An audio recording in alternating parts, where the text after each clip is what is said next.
예수께서 베드로의 집에 들어가사 그의 장모가 열병으로 앓아 누운 것을 보시고 그의 손을 만지시니 열병이 떠나가고 여인이 일어나서 예수께 수종들더라. 저물매 사람들이 귀신 들린 자를 많이 데리고 예수께 오거늘 예수께서 말씀으로 귀신들을 쫓아내시고 병든 자들을 다 고치시니 이는 선지자 이사야를 통하여 하신 말씀에 우리의 연약한 것을 친히 담당하시고 병을 짊어지셨도다 함을 이루려 하심이더라. 예수께서 무리가 자기를 애워싸는 것을 보시고 건너편으로 가기를 명하시니라. 한 서기관이 나와 예수께 아뢰되 선생님이여 어디로 가시든지 저는 따르리이다. 예수께서 이르시되 여우도 굴이 있고 공중의 새도 거처가 있으되 인자는 머리 둘 곳이 없다 하시더라. 제자 중에 또 한 사람이 이르되 주여 내가 먼저 가서 내 아버지를 장사하게 허락하옵소서. 예수께서 이르시되 죽은 자들이 그들의 죽은 자들을 장사하게 하고 너는 나를 따르라 하시니라. 쉴 틈 없이 예수님께 사람들이 몰려드는 장면을 우리가 봅니다. 그래서 예수님의 사역은 정말 쉴 틈도 없이 진행되고 있습니다. 그런데 이렇게 쉴 틈 없이 일을 하시는데도 우리 인간적인 관점에서 볼 때 쉴 틈 없이 일을 하는데도 일정한 거처도 없으시고 수입도 없으시고 예수님의 이런 상황만 놓고 객관적으로 보면 피곤하고 어렵고 쉼이 없는 노동의 연속이라고 우리 인간의 모습으로 보면 그렇습니다. 그렇기 때문에 예수님은 또 오늘 본문에서 보게 되면 가벼운 마음을 가지고 예수님을 따라다니려고 하는 사람들, 가벼운 마음으로 예수님의 제자가 되려고 하는 사람들을 예수님은 용납을 하지 않으시는 장면을 보게 돼요. 그러면 나는 어떤 마음으로 예수님을 따르고 있는가? 저와 여러분들은 어떤 마음을 가지고 그리스도인으로 살아가고 예수님의 제자로 살아가고 있는가? 우리가 한번 살펴봐야 되는 겁니다. 마태복음에서 예수님이 행하신 수많은 치유의 이적들을 보면 이것은 그냥 기적이 아니고 예수님이 메시아다라는, 예수님이 구원자다라는, 예수님이 누군가를 알려주는 중요한 단초입니다. 예수님의 이 치유 사역. 오늘 보면 베드로의 집에, 사도 베드로의 집에 들어갔습니다. 제자의 집에. 베드로의 장모가 열병으로 누워서 고생하고 있는 모습을 발견을 하십니다. 그런데 베드로도 그렇고 그 가정의 누구도 예수님에게 이 여인의 병을 고쳐달라고 요청한 기록이 없어요. 요청한 기록이 없어요. 나병 환자처럼 백부장이 와서 우리 하인의 이 중풍병을 좀 고쳐주십시오. 나병 환자처럼 찾아와서 내 병을 고쳐주십시오. 막 이런 고백하고 치유해달라고 예수님께 요청하는 이런 장면이 하나도 없어요. 베드로의 장모의 열병은. 그런데 예수님의 모습을 보면 아무도 고쳐달라고 얘기도 하지 않고 요청도 하지 않고 뭐 고백도 하지 않았는데 그 열병으로 고통하고 있는 누워있는 여인에게 가서 그 병을 고쳐주세요. 여기서 보면 예수님께서 일하시는 것이 우리가 무슨 요청을 할 때만, 우리가 강구를 할 때만 일하는 분이 아니다라는 것을 보게 돼요. 많은 사람들이 예수님께 몰려왔습니다. 그렇게 일이 계속 치유하고 말씀을 전하시고 마귀를 쫓아내시고 계속 이어집니다. 날이 저물었어요. 오늘 말씀을 보니까. 그런데도 불구하고 아직도 많은 병자들, 많은 귀신 들린 사람들이 예수님을 기다리고 있습니다. 한번 상상을 해보세요. 이것이 매일 반복되는 거예요. 예수님의 삶에. 쉴 곳도 없고 쉴 틈도 없는 겁니다. 그런데도 불구하고 예수님은 나오는 사람들을 마다하지 않고 자 오늘은 가게문 병원문 닫습니다. 쾅 이게 아니다라는, 나 좀 쉬어야 됩니다. 쾅 이게 아니다라는, 마다하지 않고 고쳐주세요. 왜? 그거 하려고 이 땅에 오셨으니까. 우리의 연약함을 치료해 주시려고, 우리를 힘들게 하는 일들을 다 치워주시려고 이 땅에 오셨기 때문에 그 오신 사명대로 정말 지치고 힘들고 쉴 틈 없지만 감당하시는 거예요.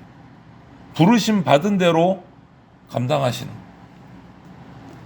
그런데 오늘 18절 말씀에 보면 급기야 너무 많이 오니까 예수님께로 애워쌌다라고 표현을 해요. 그냥 왕창 모여든 거예요. 순식간에. 어떻게 감당을 못하게. 그러자 예수님이 그 애워싸는 무리들을 피해서 갈릴리 건너편으로 떠나시려고 합니다. 왜 그랬을까? 지금까지 계속 해오셨는데 너무 힘드셨나? 감당이 안 되시나? 그것이 아니다라는 거예요. 그렇게 애워싸고 한꺼번에 몰려드는 그 사람들은 그들이 원하는 것은 그냥 내가 병 고침 받는 거 그거밖에 없는 거예요. 다른 어떤 목적도 없는 거예요. 그냥 이적이 신기해서 구경하려고. 그런 기대감만 가지고 예수님과 함께 할 수 없다는 것은 이거는 너무나 당연한 얘기예요. 예수님이 복 주시니까 예수님을 통해서 지금 당장 내 앞에 떨어진 어려움들이 좀 해결되려고 그래서 예수님 믿는다? 예수님은 당연히 그들과 함께 하지 않는다. 예수님과 함께 있었고 예수님의 이적을 체험하면서 깜짝 놀라기도 했고 감동받기도 했는데 그들은 안타깝게도 하나님 나라 백성이 아니다라는 거예요. 이 말을 요즘의 말로 바꾸면 이렇게 되는 거예요. 매주일 나와서 예배했고 헌금도 했고 겉으로 보기에는 똑같은 예배자 같은데 하나님 백성이 아니다. 이게 무슨 말일까? 예수님은 겉으로 드러나는 어떤 규모, 커지는 거, 세력 이런 거는 예수님에게 어떤 가치도 없는 일인 거예요. 그러면서 오늘 또 한 장면이 등장을 합니다. 19절에 예수님을 이 애워싸는 무리들과 똑같이 아니 한술 더 떠서 한 서기관이 등장해서 예수님을 따라가려고 해요. 제자가 되려고 해요. 율법을 잘 아는 사람입니다. 서기관이면. 그런데 그 말을 또 그분의 말을 들어보면 예수님에 대한 충성심이 믿음이 있는 것 같아요. 그런데 예수님은 그를 돌려보냅니다. 제자 삼지 않으시고 돌려보내요. 왜 그랬을까? 우리는 그래서는 알 수 없지만 그 중심을 보시는 예수님은 그 의도가 잘못됐다라는 것을 아신 거예요.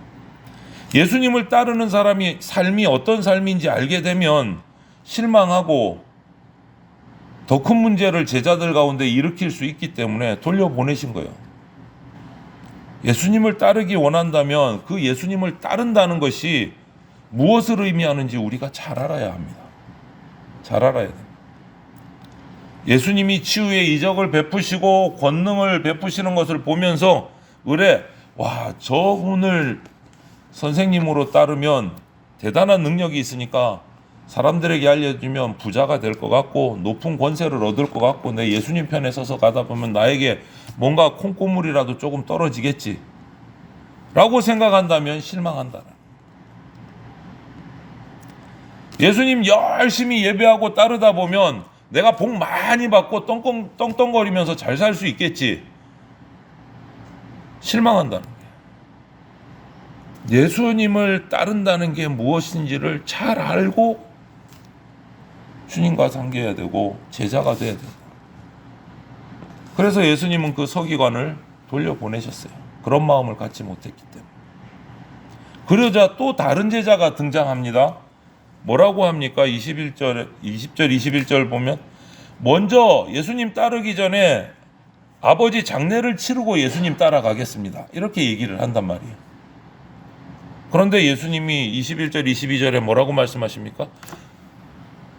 그건 놔두고 즉시 나를 따르라. 단호하게 말씀하세요. 이번에는 정반대의 명령을 내리. 단호하게 즉시 나를 따르라. 물론 부모를 공경하는 것이 하나님의 명령 율법에 있는 거 맞습니다. 하지만 예수님이 여기서 말씀하시는 의도는 뭐냐면 그 일반적인 의무보다 제자에게 더 중요한 사명이 있다라는 것을 말씀하십니다. 그래서 22절에 뭡니까? 죽은 자로 죽은 자를 장사하게 하고 산자는 나를 따르라. 산자에게 주어진 사명이 따로 있다라는 거예요. 그것이 제자다. 이 예수님의 표현은 살아있는 예수님의 제자에게는 죽은 자보다 더 중요한 일이 있다. 세상의 일보다, 일반적인 세상의 삶보다 더 중요한 사명이 있다. 이것을 말씀해 주시는 표현인 거예요. 세상에 이런저런 모든 일들을 다 챙기면서 거기에 빠져 있으면서 그것을 위해 살아가면서 하나님의 예수 그리스도의 온전한 제자가 되는 것은 불가능하다. 세상에 나의 이득과 내가 챙길 모든 것을 다 챙기면서 예수님의 제자로 또 살아가겠다. 그거 불가능하다라고 말씀하시는 거예요. 오늘 이 모습을 보면서 예수님이 공생애를 시작하는 지점에 시작하셨던 그 가버나움이라는 곳에 돌아오셔서 베드로의 집을 근거로 마귀를 쫓아내시고 치유하시는 사역을 이어나가시는 장면을 봤습니다. 보통 사람들이 요청해 오면 그 응답으로 치유를 베푸셨는데 베드로의 장모의 경우에는 예수님이 직접 그냥 스스로 가셔서 요청하지도 않았는데 고쳐주셨어요. 예수님의 사역이 예수님의 주권적인 사역이다. 누구에 의해서 이루어지는 사역이 아니다. 이것을 우리가 정확히 알아야 됩니다. 이것은 예수님이 그리스도시다라는 증거예요. 그래서 오늘 인용을 했어요. 이사야서를 인용한 말씀이 나오는데 이사야서 53장 4절에 이런 말씀이 있어요. 그는 실로 우리의 질고를 지고 우리의 슬픔을 당하였거늘 우리는 생각하기를 그는 징벌을 받아 하나님께 맞으며 고난을 당한다 하였노라. 이거 구약 말씀이란 말이에요. 예수님이 이 땅에 오시기 전의 말씀.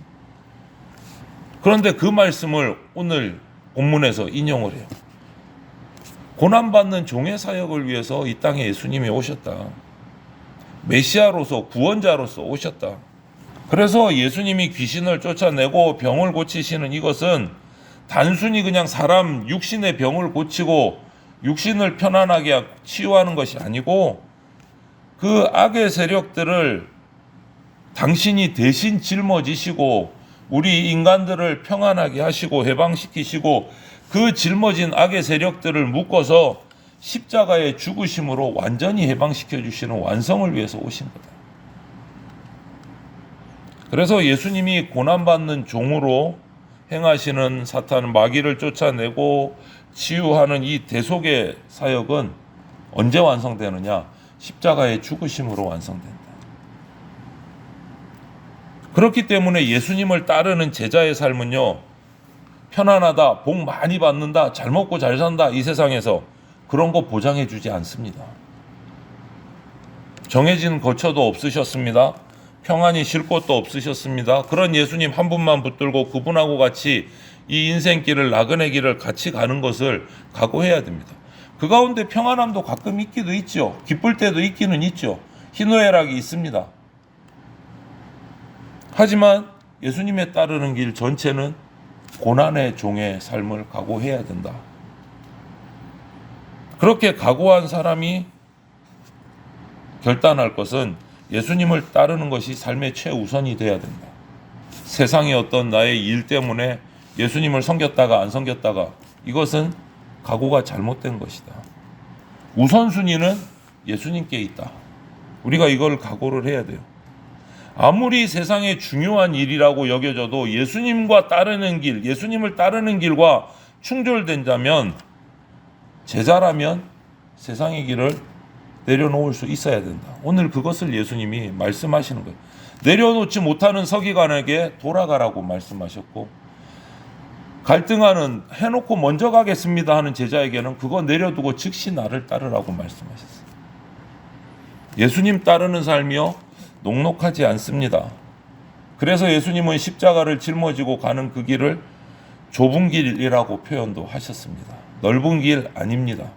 좁은 길입니다. 예수님이 살아가셨던 삶도 그렇고 그 예수님을 따라갔던 수많은 제자들의 삶도 역시 쉽지 않은 게 분명한 것 같아요. 하지만 그 좁은 길을 가는 우리의 이유는 예수 그리스도를 믿는 그리스도인, 성도이기 때문에 피해서는 안 되는 길이고 또 그 고난의 길 후에 있는 하나님이 약속하신 비교할 수 없는 영광이 그곳에 있기 때문에 그 길을 가는 겁니다. 이것이 하나님께 택함받고 부름받은 자의 길입니다. 지금 당장 힘들지만 우리는 그 길을 감사함으로 찬송함으로 그 부르심에 순종해서 가야 되는 겁니다. 로마서 8장 17절 18절 말씀을 제가 읽어드리고 우리 통성으로 기도드리겠습니다. 자녀이면 또 상속자 곧 하나님의 상속자요 그리스도와 함께한 상속자니 우리가 그와 함께 영광을 받기 위하여 고난도 함께 받아야 할 것이니라. 생각하건대 현재의 고난은 장차 우리에게 나타날 영광과 비교할 수 없느니라. 아멘. 이 말씀, 이 약속을 기억하시고 좁고 힘들고 고난의 길이지만 그것과 비교할 수 없는 영광이 우리에게 약속되어 있음을 기억하고 우리가 예수님을 따르는 길을 변함없이 달려가는 성도들이 되시기를 주님의 이름으로 축원드립니다. 아멘.